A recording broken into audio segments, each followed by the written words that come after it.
Keluarga hantu yang tinggal di dalam sumur. Sejak Ari dibelikan peralatan gambar, dia selalu berada di mejanya. Dia sudah jarang memegang sepedanya. Keseringannya, Ari menggambar anak yang suka mengambil mainan yang dia lihat di dalam sumur. Karena akhir-akhir ini anak itu sering muncul di kamarnya. Seperti malam ini, saat Ari sudah berada di dalam selimut, matanya hampir terpejam. Dia setengah tidur, masih bisa lihat ruangan di kamarnya, dan anak itu muncul di sana, di tengah ruangan. Biasanya, setelah itu Ari tidak ingat lagi sampai dia terbangun. Tapi, kali ini Ari ingin benar-benar terjaga. Dia berusaha untuk duduk. Dia lihat anak itu berdiri di depannya. Anak itu memakai baju dan celana putih. Rambutnya panjang, giginya tonggos, mata dan telinganya lebar. Kakinya agak panjang dan banyak bulunya. Di dua tangannya, dia memegang sesuatu. Itu mainan Ari. Mainannya yang sudah lama hilang. Setelah itu, Ari tidak ingat lagi sampai ibunya membangunkannya. "Bangun Ari, itu susu kamu sudah di meja," kata ibu Ari sembari membereskan selimut. Ari mengusap matanya. Dia masih sedikit ngantuk. "Loh, ini mainan kamu yang lama kok ada di sini?" Ibu Ari heran, memandang ke lantai, tapi setelah itu dia berjalan ke pintu membawa baju kotor Ari. "Nanti siang ada Simbo baru datang ke sini," kata ibu Ari lagi sambil menutup pintu. Ari cepat-cepat duduk. Dia pandangi lantai kamarnya, ada dua mainan di sana. Mainan pesawat terbang dan mobil-mobilan. Tadi malam anak itu berdiri di situ membawa mainan ini. Ari bergegas ke mejanya. Dia buka buku gambar dan mulai mencoret-coretkan pensilnya. Kali ini dia begitu serius menggambar. Anak yang suka mengambil mainan itu begitu jelas dalam pikirannya. Malam-malam berikutnya, Ari tidur pulas. Anak itu sudah tak datang lagi. Hingga suatu saat Ari terbangun dari tidurnya. Suara dari arah sumur membangunkannya. Suara sapu lidi. Sepertinya ada yang menyapu pakai sapu lidi di sumur. Pelan-pelan Ari turun dari ranjang. Dia pikir ini sudah pagi. Simbo yang baru sudah mulai menyapu. Tapi saat lihat jam dinding ternyata masih jam 2. Langkah Ari tertahan. Dia lirik jendela, di balik tirai itu gelap, tanda lampu di area sumur tidak dinyalakan. Ari masih berdiri. Apa mungkin Simbo menyapu malam-malam dengan lampu padam? Penasaran, Ari membuka tirai.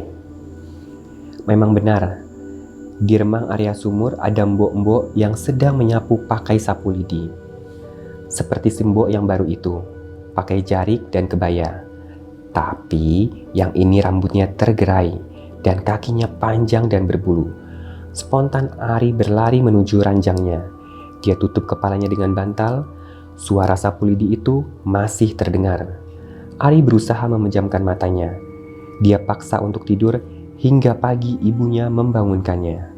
Saat Ari meminum susunya, dia mendengar percakapan ibunya dan Simbo di sumur. Simbo mengadu kepada ibunya. Sudah 3 kali sapu lidi selalu tergeletak di pinggir sumur. Padahal Simbo selalu menyiapkannya dan menyimpannya di dalam pintu dapur. "Saya nggak pernah pakai, Mbok. Simbo kali lupa," kata ibu Ari sembari menaruh baju kotor. "Saya selalu simpan di pintunya, Bu. Ya mana mungkin ada tikus bisa narik sapu ke sumur," kata Simbo serius. "Kok bau rokok ya, Mbok?" kata ibu Ari saat berdiri di sebelah sumur. "Bapak kali, Bu.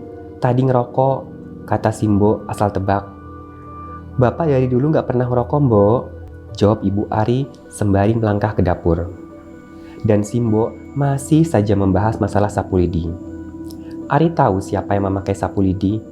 Mbok-mbok yang kayak Simbo, tapi kakinya panjang dan berbulu. Besoknya, Simbo minta izin keluar dari pekerjaannya.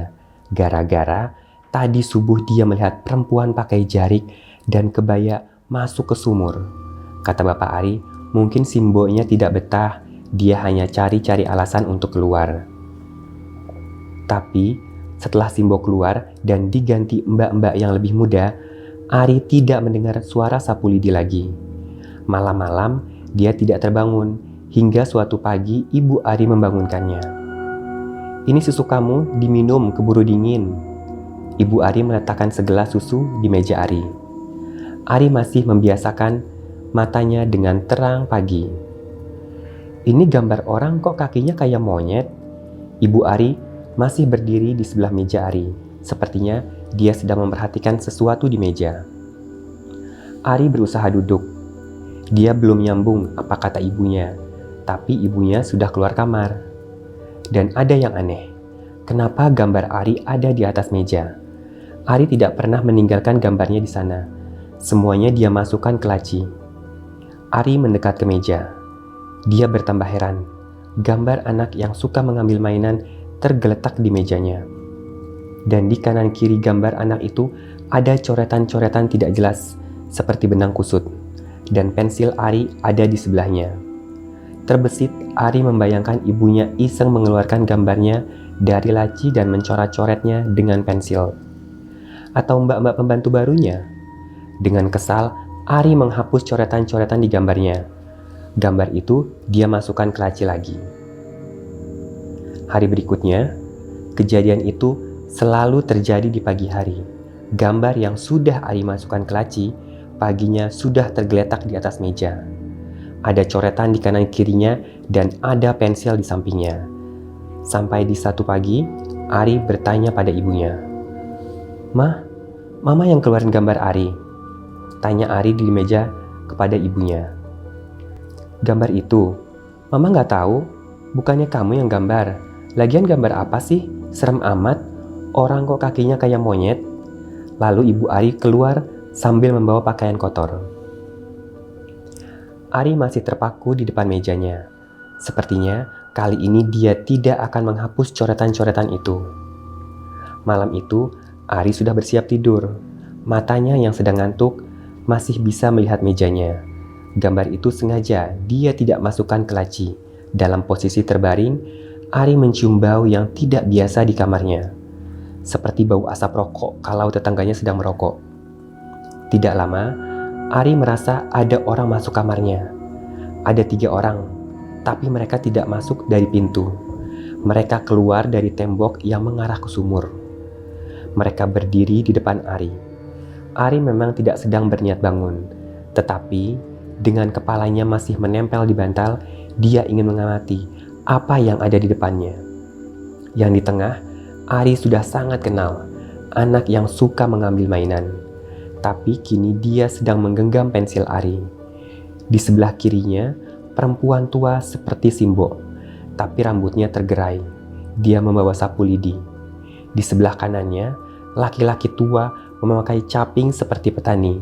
Di jari tangannya terselip sebatang rokok. Kaki mereka semua panjang dan banyak bulunya. Ari tidak sedikitpun bergerak mengubah posisinya. Dia hanya ingin mengamati lekat-lekat apa yang ada di depannya, sampai kantuk membuat dirinya tak sadar. Pagi hari, seperti biasa ibunya membangunkannya. Biasanya Ari susah untuk segera bangun. Kali ini dia bergegas menuju mejanya. Gambar dan pensilnya masih di sana.